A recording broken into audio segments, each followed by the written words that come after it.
அஸ்ஸலாமு அலைக்கும் வரஹ்மத்துல்லாஹி வபரகாத்துஹு. அன்பிற்குரிய சகோதர சகோதரிகளே, தொடர்ச்சியாக துஆக்களை மனனம் செய்வோம் என்கிற தலைப்பின் கீழ் பல்வேறு துஆக்களை கேட்டு மனனம் செய்து கொண்டிருக்கிறோம். அந்த வரிசையில் இன்றைக்கு ஒருவர் இறந்துவிட்டால் அவருக்காக தொலை வைக்கப்பட வேண்டும் என்பதை காட்டி தந்த அல்லாஹ்வின் தூதர் ஸல்லல்லாஹு அலைஹி வஸல்லம் அவர்கள் அந்த தொழுகையில் அவருக்காக என்ன பிரார்த்தனைகளை சொல்லி தந்திருக்கிறார்கள் என்ற பிரார்த்தனைகளை அறிந்து அதை மனனமிடப் போகிறோம். முதலாவதாக இந்த ஜனாசாவுக்காக வைக்கப்படுகிற இந்த ஜனாசா தொழுகையை பொறுத்தவரை அதை தொலை வைக்கக்கூடியவர் ஒருவர் இறந்தபோது அவருக்கு நெருக்கமான உறவினரோ வாரிசோ தான் மிகுந்த தகுதியானவர் என்பதை நபிவழி வாயிலாக நாம் அறிந்து கொள்ள முடிகிறது. அந்த அடிப்படையில் நாம் நம்முடைய உறவினர்கள் நமக்கு நெருக்கமானவர்கள் மரணிக்கிற போது அவர்களுக்கு முன்னின்று தொலை வைக்க வேண்டிய சூழ்நிலையை உருவாக்கி கொள்ளணும். அதற்கு எப்போது வேண்டுமானாலும் மரணம் நம்மை அடைந்து விடலாம் என்கிற சூழ்நிலையில எந்த நேரத்திலேயும் அதற்கான தயாரிப்போடு முன் தயாரிப்போடு இருக்கணும். ஏன்னா ஜனாசா தொழுகையை பொறுத்தவரை அது எப்போதாவது தொழ வேண்டிய தொழுகை என்பதனாலே என்னவோ அந்த தொழுகை முறைகள் நமக்கு மறந்து போகலாம். தொழுகை முறை கூட அவ்வப்போது நாம் பார்த்து கொள்ளலாம். ரொம்ப இலகுவானது தான். தக்பீரில் தொடங்கி மற்ற தொழுகை போன்ற ஏனைய ருக்கு சஜ்தா போன்றவைகள் இல்லாமல் 4 அல்லது 5 தக்பீர்கள் சொல்லப்பட்டு ஒவ்வொரு தக்பீர்களுக்கு இடையிலேயும் என்னென்ன விஷயங்களை நாம் செய்ய வேண்டும் என்பதை நபி அவர்கள் நமக்கு வழிகாட்டி இருக்கிறார்கள். அதில் முதலாவது தக்பீருக்கு பிறகு சூரத்துல் ஃபாத்திஹாவை ஓதுவோம். இரண்டாவது தக்பீருக்கு பிறகு அல்லாஹ்வின் தூதர் மீது ஸலவாத் நாம சொல்லிக் கொள்வோம். மூன்றாவது மற்றும் 4வது தக்பீருக்கு பிறகு நாம் மையத்திற்காக இறந்தவருக்காக செய்ய வேண்டிய பிரார்த்தனைகளை நபிகள் நாயகம் ஸல்லல்லாஹு அலைஹி வஸல்லம் அவங்க வார்த்தையாகவே நமக்கு சொல்லி தந்திருக்கிறார்கள். அதில் சுயமாக நாம் செய்ய வேண்டிய பிரார்த்தனைகளை ஒருபுறம் செய்து கொண்டாலும் கூட அதிலே அல்லாஹுவின் தூதர் ஸல்லல்லாஹு அலைஹி வஸல்லம் அவர்கள் சொல்லிக் கொடுத்த பிரார்த்தனையை சொல்வது என்பது மிகவும் அடிப்படையாக பொருத்தமான ஒரு அம்சமாக இருக்கும் என்பதனால அந்த பிரார்த்தனைகளை நாம் எப்போதுமே அதை மனனமிட்டிருக்க வேண்டிய அவசியம் நமக்கு இருக்கிறது என்பதை நாம் புரிந்து கொள்ள வேண்டும். அந்த அடிப்படையில் அல்லாஹுவின் தூதர் ஸல்லல்லாஹு அலைஹி வஸல்லம் அவர்கள் சொல்லித்தந்த அந்த ஜனாசாவுக்காக ஓத வேண்டிய 3வது தக்பீருக்கு பிறகு 4வது தக்பீருக்கு பிறகு நாம் ஓத வேண்டிய துஆக்களை நாம் ஒவ்வொன்றாக பார்ப்போம். அதில் நபிகள் நாயகம் ஸல்லல்லாஹு அலைஹி வஸல்லம் அவர்கள் சொல்லித் தருகிற ஒரு துஆ, அது பார்ப்பதற்கு வேணா கொஞ்சம் நமக்கு பெரியதாக தெரிவதாக இருக்கலாமே ஒழிய நீங்கள் அழகா அதை வார்த்தையாக மனப்பாடம் செய்து கொள்ளுகிற போது மிக எளிதான முறையில் விரைவில் மனப்பாடம் செய்து கொள்ளலாம். அந்த வார்த்தைகளை நாம் சொல்வோம். திரும்ப நீங்க சொல்லிக் கொள்ளுங்கள். அல்லாஹு மக்ஃபிர் லஹு வர்ஹம்ஹு வஆஃபிஹி வஅஃபு அன்ஹு வஅக்ரிம் நுஸுலஹு வவஸ்ஸி முதுஹலஹு வக்ஸில்ஹு பில்மாஇ வஸ்ஸல்ஜி வல்பரத் வனக்கிஹி மினல் ஹதாயா கமா நக்கைத்த சௌபல் அப்யல மினத்தனஸ் வஅப்தில்ஹு தாரன் கைரம் மின் தாரிஹி வஅஹ்லன் கைரம் மின் அஹ்லிஹி வஸௌஜன் கைரம் மின் ஸௌஜிஹி வஅத்ஹில்ஹுல் ஜன்னத வஅய்துஹு மின் அஸாபில் கப்ரி அவ் மின் அஸாபின் நார். இத வார்த்தையா நம்ம சொல்வோம். அல்லாஹும் மக்ஃபிர் லஹு, அல்லாஹும் மக்ஃபிர் லஹு, அல்லாஹும் மக்ஃபிர் லஹு அப்படின்னா இறைவா அவருக்கு மன்னிப்பளிப்பாயாக, வர்ஹம்ஹு வர்ஹம்ஹு வர்ஹம்ஹு அவருக்கு கருணை புரிவாயாக, வஆஃபிஹி வஆஃபிஹி வஆஃபிஹி இவரை காப்பாயாக,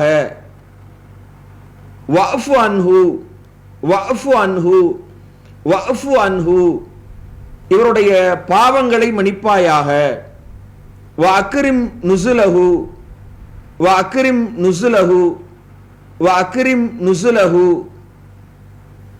இவர் செல்லும் இடத்தை மதிப்புமிக்கதாக ஆக்குவாயாக, வ வஸ்ய முதுகலஹு வ வஸ்ய முதுகலஹு வ வஸ்ய முதுகலஹு, இவர் புகுமிடத்தை விசாலமாக்குவாயாக. வகசிலுஹு பில்மாஇ வஸ்ஸல்ஜி வல் பரத், வகசிலுஹு பில்மாஇ வஸ்ஸல்ஜி வல் பரத், வகசிலுஹு பில்மாஇ வஸ்ஸல்ஜி வல் பரத். அல்லாஹ்விடத்தில் நீராலும் பனிக்கட்டியாலும் ஆலங்கட்டியாலும் கழுகுவாயாக.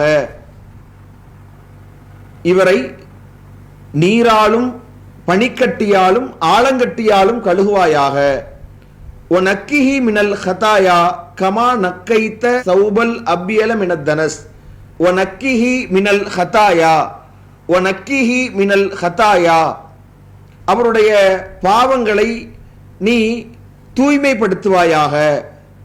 எப்படி தூய்மைப்படுத்தணும்? கமா நக்கைத்த சௌபல் அபியல மினத்தனஸ், கமா நக்கைத்த சௌபல் அபியல மினத்தனஸ், கமா நக்கைத்த சௌபல் அபியல மினத்தனஸ். அப்படின்னா இவருடைய அந்த பாவங்களை எப்படி நீ போக்க வேண்டும் என்றால், எப்படி இவருடைய பாவங்களை தூய்மைப்படுத்த வேண்டும் என்றால், வெண்மையான ஆடையை நீ தூய்மைப்படுத்துவதை போன்று அவருடைய பாவங்களை நீ தூய்மைப்படுத்து. வ அபதிலுஹு தாரன் ஹைரம் மின் தாரிஹி, வ அபதிலுஹு தாரன் ஹைரம் மின் தாரிஹி, வ அபதிலுஹு தாரன் ஹைரம் மின் தாரிஹி, அவருடைய வீட்டை விட சிறந்த வீட்டை அவருக்கு வழங்குவாயாக. வ அஹ்லன் ஹைரம் மின் அஹ்லிஹி, வ அஹ்லன் ஹைரம் மின் அஹ்லிஹி, வ அஹ்லன் ஹைரம் மின் அஹ்லிஹி, அவருடைய குடும்பத்தை விட சிறந்த குடும்பத்தை அவருக்கு வழங்குவாயாக. வ ஜௌஜன் ஹைரம் மின் ஜௌஜிஹி, வ ஜௌஜன் ஹைரம் மின் ஜௌஜிஹி, வ ஜௌஜன் ஹைரம் மின் ஜௌஜிஹி, அவருடைய துணையை விட சிறந்த துணையை அவருக்கு தருவாயாக. வ அதுகிலுஹுல் ஜன்னத, வ அதுகிலுஹுல் ஜன்னத, வ அதுகிலுஹுல் ஜன்னத, அவரை சொர்க்கத்தில் நீ நுழைப்பாயாக. வ ஐதுஹு மின் அதாபில் கபரி, வ ஐதுஹு மின் அதாபில் கபரி, வ ஐதுஹு மின் அதாபில் கபரி, கபருடைய வேதனையில் இருந்து அவரை காப்பாயாக. கபருடைய வேதனையிலிருந்து அவரை நீ காப்பாயாக. அவு மின் அதாபின் நார், அவு மின் அதாபின் நார், அவு மின் அதாபின் நார், நரகத்தின் வேதனையிலிருந்தும் அவரை நீ காப்பாயாக என்கிற இந்த பிரார்த்தனையை அல்லாஹுவின் தூதர் ஸல்லல்லாஹு அலைஹி வஸல்லம் நாம ஜனாசா தொழுகையின் போது 3வது மற்றும் 4ஆம் தக்பீருக்குள்ள ஓதுவதற்கான பிரார்த்தனைகள்ல ஒன்றாக சொல்லி தந்திருக்கிறாங்க. இது இன்னொரு முறை நாம விரைவா பார்த்து கொள்வோம். அல்லாஹு மக்ஃபிர் லஹு வர்ஹம்ஹு வ ஆஃபிஹி வஅஃபு அன்ஹு வ அக்ரிம் நுஸுலஹு வ வஸ்ஸி முதுகலஹு வக்ஸில்ஹு பில்மாஇ வஸ்ஸல்ஜி வல் பரத் வ நக்கிஹி மினல் ஹதாயா கமா நக்கைத்த சௌபல் அபியல மினத்தனஸ் வ அபதில்ஹு தாரன் ஹைரம் மின் தாரிஹி வ அஹ்லன் ஹைரம் மின் அஹ்லிஹி வ ஜௌஜன் ஹைரம் மின் ஜௌஜிஹி வ அதுகிலுஹுல் ஜன்னத வ ஐதுஹு மின் அதாபில் கபரி அவு மின் அதாபின் நார் என்கிற இந்த பிரார்த்தனையை அல்லாஹுவின் தூதர் ஸல்லல்லாஹு அலைஹி வஸல்லம் அவங்க இறந்தவருக்காக ஓத சொல்லி தர்றாங்க. இது எவ்வளவு சிறப்பு வாய்ந்த ஒரு பிரார்த்தனைனா, இந்த செய்தியை அறிவிக்கக்கூடிய அவுஃப் பின் மாலிக் ரலியல்லாஹு அன்ஹு அவர்கள் சொல்கிறார்கள், ஹத்தா தமன்னைத்து அன் அக்கூன அனதாலிக்கல் மையித, அந்த பிரேதமாக அந்த இறந்தவராக நான் இருந்திருக்க கூடாதா என்று ஆசைப்பட்டேன். அல்லாஹ்வின் தூதர் ஸல்லல்லாஹு அலைஹி வஸல்லம் அவர்களுடைய இந்த பிரார்த்தனை வரிகள், நபி அவர்களுடைய இந்த ஆழமான கருத்தாக்கத்தை கொண்டிருக்கிற இந்த பிரார்த்தனை அவ்வளவு சிறப்பு வாய்ந்ததாக, அவரை பாவங்களிலிருந்து தூய்மைப்படுத்துகிற விதமாக ஒரு இறந்தவருக்கு தேவையான அத்தனை நலவுகளையும் குறிப்பிட்டு கேட்கிற ஒரு அற்புத பிரார்த்தனையாக இருப்பதனால இந்த செய்தியை அறிவிக்கக்கூடிய தோழர் என்ன சொல்கிறார்னா, இந்த இறந்த மையத்தாக நான் இருந்திருக்க ஆசைப்பட்டேன் என்று சொல்லுகிற அளவிற்கு அவ்வளவு கருத்தாக்கங்களை கொண்டிருக்கிற ஒரு அடிப்படையாக ஒரு துஆவாக இந்த துஆவை நாம பார்க்கிறோம். அடுத்து ஒரு துஆவையும் அல்லாஹ்வின் தூதர் ஸல்லல்லாஹு அலைஹி வஸல்லம் அவங்க இந்த ஜனாசா தொழுகையில் ஓத வேண்டிய துஆவாக சொல்லித் தருகிறார்கள். அந்த துஆவை அடுத்ததாக நாம் பார்ப்போம். அது என்ன துஆ? அல்லாஹ்வுடைய தூதர் சொல்ற அந்த துஆவை நம்ம ஒரு முறை சொல்லி காண்பித்து விட்டு உங்களுக்கு பகுதி பகுதியாக சொல்லி காட்டுகிறோம்.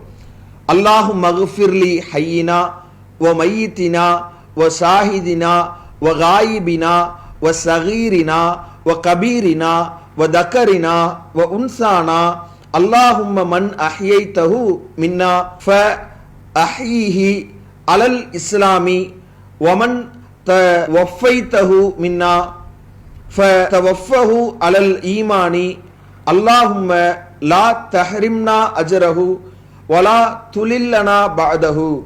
இந்த பிரார்த்தனை நாம அதை வார்த்தை வார்த்தையாக பார்ப்போம், சொல்வோம். திரும்ப நீங்க சொல்ற மாதிரி சொல்லுங்க இன்ஷா அல்லாஹ். அல்லாஹும் மக்ஃபிர்லி, அல்லாஹும் மக்ஃபிர்லி ஹய்யினா, அல்லாஹும் மக்ஃபிர்லி ஹய்யினா, அல்லாஹும் மக்ஃபிர்லி ஹய்யினா.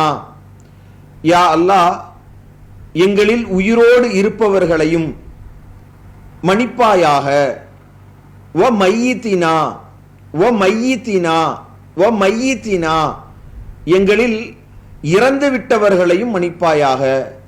வ ஷாஹிதினா, வ ஷாஹிதினா, வ ஷாஹிதினா, எங்களில் வந்திருப்பவர்களையும் மன்னிப்பாயாக. வ காயிபினா, வ காயிபினா, வ காயிபினா, எங்களில் வராதவர்களையும். வ ஸகீரினா, வ ஸகீரினா, வ ஸகீரினா, எங்களில் சிறியவர்களையும். வ கபீரினா, வ கபீரினா, வ கபீரினா, எங்களில் பெரியவர்களையும். வ தக்கரினா, வ தக்கரினா, வ தக்கரினா, எங்களில் ஆண்களையும். வ உன்சானா, வ உன்சானா, வ உன்சானா, எங்களில் பெண்களையும் நீ மன்னிப்பாயாக என்று இப்படி அவர்களை பட்டியலிட்டு மன்னிப்பு கேட்கிற வகையில இந்த அம்சங்கள் இந்த பிரார்த்தனையினுடைய முதல் பகுதி அமைந்திருக்கிறது. இதை மொத்தமாக சேர்த்து நாம் ஒரு முறை பார்த்துக் கொள்வோம்.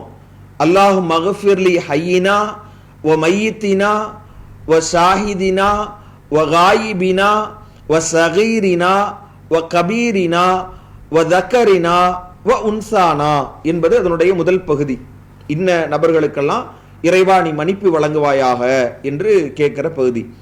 அடுத்து அல்லாஹ்வின் தூதர் இரண்டாவது பகுதியை நமக்கு சொல்லித் தராங்க. அல்லாஹும்ம இறைவா மன் அஹ்யைதஹு மின்னா, அல்லாஹும்ம அல்லாஹும்ம மன் அஹ்யைதஹு மின்னா, மன் அஹ்யைதஹு மின்னா, மன் அஹ்யைதஹு மின்னா, எங்களில் உயிரோடு உள்ளவர்களை. ஃப அஹ்யிஹி அலல் இஸ்லாமி, ஃப அஹ்யிஹி அலல் இஸ்லாமி, ஃப அஹ்யிஹி அலல் இஸ்லாமி, இஸ்லாத்தின் அடிப்படையில் வாழச் செய்வாயாக. அல்லாஹும்ம மன் அஹ்யைதஹு மின்னா ஃப அஹ்யிஹி அலல் இஸ்லாமி, அல்லாஹும்ம மன் அஹ்யைதஹு மின்னா ஃப அஹ்யிஹி அலல் இஸ்லாமி, ஃப அஹ்யிஹி அலல் இஸ்லாமி, எங்களில் உயிரோடு இருப்பவர்களை இஸ்லாத்தின் அடிப்படையில் மரணிக்கச் செய்வாயாக. வமன் தவஃபைதஹு மின்னா, வமன் தவஃபைதஹு மின்னா, வமன் தவஃபைதஹு மின்னா, எங்களில் மரணித்து விடுபவர்களை. ஃப தவஃபஹு அலல் ஈமான், ஃப தவஃபஹு அலல் ஈமான், ஃப தவஃபஹு அலல் ஈமான், எங்களில் மரணித்து விடுபவர்களை ஈமானின் அடிப்படையில் மரணிக்கச் செய்வாயாக என்கிற அடுத்த அம்சம். அப்போ மொத்தமாக பார்த்தோம்னா அல்லாஹும்ம மன் அஹ்யைதஹு மின்னா ஃப அஹ்யிஹி அலல் இஸ்லாம் வமன் தவஃபைதஹு மின்னா ஃபதவஃபஹு அலல் ஈமான் என்கிற அடுத்த பகுதியை அல்லாஹ்வின் தூதர் சொல்லித் தர்றாங்க. அடுத்து மூன்றாவது பகுதி மிக இலகுவான பகுதி.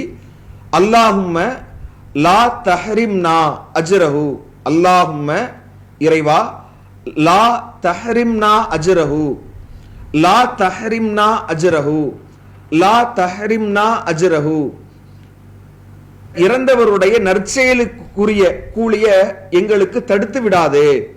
லா தஹரிம்னா அஜ்ரஹு, இறந்தவருடைய கூலியை எங்களுக்கு தடுத்து விடாதே. வலா துலில்லனா பஅதஹு, வலா துலில்லனா பஅதஹு, வலா துலில்லனா பஅதஹு, அவருக்கு பிறகு எங்களை வழி தவற செய்து விடாதே. அப்ப இலகுவான இறுதி பகுதி அல்லாஹும்ம இறைவா, லா தஹ்ரிம்னா அஜ்ரஹு வலா துலில்லனா பஅதஹு, இறந்தவருடைய அந்த கூலியை எங்களுக்கு தடுத்து விடாதே, இவருக்கு பிறகு எங்களை வழி தவற செய்து விடாதே என்கிற அருமையான இந்த பிரார்த்தனையை அல்லாஹுவின் தூதர் ஸல்லல்லாஹு அலைஹி வஸல்லம் அவர்கள் சொல்லித் தர்றாங்க. அப்ப இதை நாம 3ஆம் 4ஆம் தக்பீருக்கு பிறகு ஓதிக்கொண்டு இறந்தவருக்காக நாம் உளப்பூர்வமாக செய்ய வேண்டிய பிரார்த்தனைகளையும் அதற்குள்ளாக நாம கேட்டுக்கொள்ளணும். கேட்டுக்கொண்டு சலாமோடு இந்த ஜனாசாவுடைய தொழுகை நிறைவடையும். அப்ப இந்த பிரார்த்தனைகளை முன்கூட்டியே முன் தயாரிப்போடு அந்த நெருக்கடியான இறப்பு நேரத்தில் நாம் உட்கார்ந்து மரணம் செய்து கொள்ள முடியாது. அப்போ முன்கூட்டியே அந்த பிரார்த்தனைகளை உட்கார்ந்து நாம ஒரு நேரம் ஒதுக்கி திரும்ப திரும்ப கேட்டு நாம் திரும்ப சொல்லி இலகுவான முறையில மனப்பாடம் செய்து கொள்ளலாம். அப்ப இவ்வளவு கருத்தாக்கம் கொண்டிருக்கிற அல்லாஹ்வின் தூதர் ஸல்லல்லாஹு அலைஹி வஸல்லம் அவர்கள் சொல்லி தந்திருக்கிற இந்த பாவ மன்னிப்பிற்குரிய வார்த்தைகளை நாம சரியான முறையில் கற்று அதை இறந்தவருக்காக பிரார்த்தனை செய்து அந்த தொழுகையில் நாம் ஓதி அவருக்கும் அவரை அடுத்து செல்ல இருக்கிற நமக்கும் இறைவன் அந்த சொர்க்கத்தை தர வேண்டும் என்கிற பிரார்த்தனையை கூறியவனாக நிறைவு செய்கிறேன். வ ஆகிரு தஅவானா அல்ஹம்துலில்லாஹி ரப்பில் ஆலமீன்.